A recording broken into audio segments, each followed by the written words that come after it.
సమస్యయే సోపానంగా. ఆనంద్, రవి ప్రాణ స్నేహితులు. ఒక చల్లని ఉదయం వారు తమ గ్రామం పక్కన ఉన్న ఎత్తైన కొండను అధిరోహించాలని నిర్ణయించుకున్నారు. వీపున సంచులు తగిలించుకుని ఉత్సాహంగా పచ్చని చెట్ల మధ్యగుండా సాగిపోతున్నారు. ప్రయాణం సాగుతుండగా దారిలో ఎన్నో రాళ్ళు ముళ్ళు ఎదురవుతున్నాయి. రవి ప్రతి చిన్న విషయానికి ఆందోళన చెందుతున్నాడు. ఆనంద్, ఈ దారి చాలా కష్టంగా ఉంది, మనం వెనక్కి వెళ్ళిపోదామా అని అడిగాడు. ఆనంద్ చిరునవ్వుతో, భయపడకు రవి, ఈ అందమైన దృశ్యాలను చూడాలంటే కొంచెం కష్టం తప్పదు అని అతడిని ఉత్సాహపరిచాడు. వారు కొండ సగం దూరం వెళ్లేసరికి అకస్మాత్తుగా ఒక పెద్ద బండరాయి దారికి అడ్డంగా పడి ఉండటం చూశారు. అది ఎంత పెద్దదంటే దానిని పక్కకు జరపడం ఇద్దరివల్ల అయ్యే పని కాదు. ఆ రాయిదారిని పూర్తిగా మూసేసింది.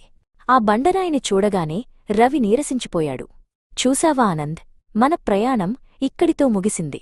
ఈ పెద్ద రాయిని దాటడం అసాధ్యం, మనమిక ముందుకు వెళ్లలేము అంటూ నిరాశగా ఒకచోట కూర్చుండిపోయాడు.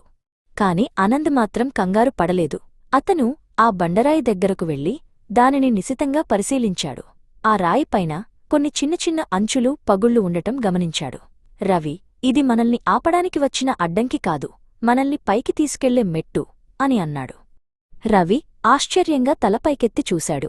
ఆనంద్ ఆ రాయిపైన ఉన్న పగుళ్లలో కాళ్లు పెట్టి మెల్లగా పైకి ఎక్కడం ప్రారంభించాడు. రవి, భయాన్ని వదిలే, ఈ రాయిని ఒక నిచ్చెనలా వాడుకో, నేను నీకు దారి చూపిస్తాను అని ధైర్యం చెప్పాడు. ఆనంద్ మెల్లగా బండరాయి పైభాగానికి చేరుకున్నాడు. అక్కడి నుండి పైన ఉన్న దారి చాలా స్పష్టంగా ఇంకా అందంగా కనిపిస్తోంది.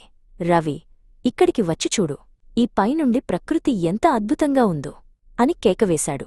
రవి నెమ్మదిగా లేచి ఆనంద్ చూపించిన అడుగుజాడల్లో ఆ రాయిని ఎక్కడం మొదలుపెట్టాడు. ఆనంద్ పైనుండి తన చేతిని చాచి రవికి సహాయం చేశాడు. ఇద్దరూ కలిసి ఆ పెద్ద అడ్డంకిని అధిగమించారు. బండరాయి పైకి చేరుకున్నాక రవికి అసలు విషయం అర్థమైంది. ఆ రాయి అక్కడ అడ్డుగా లేకపోతే వారు అంత ఎత్తుకు అంత త్వరగా చేరుకునేవారు కాదు. సమస్యగా అనిపించిన ఆ రాయే వారిని ఉన్నతమైన శిఖరానికి చేర్చిన సోపానమైంది. నిజమే ఆనంద్, సమస్యలు మనల్ని ఆపడానికి రావు, మనలోని సామర్థ్యాన్ని పెంచి మనల్ని పైకి నడిపించడానికి వస్తాయి అని రవి సంతోషంగా అన్నాడు. ఆ రోజు నుండి రవి దేనికీ భయపడకుండా ప్రతి సమస్యను ఒక అవకాశంగా మార్చుకోవడం నేర్చుకున్నాడు.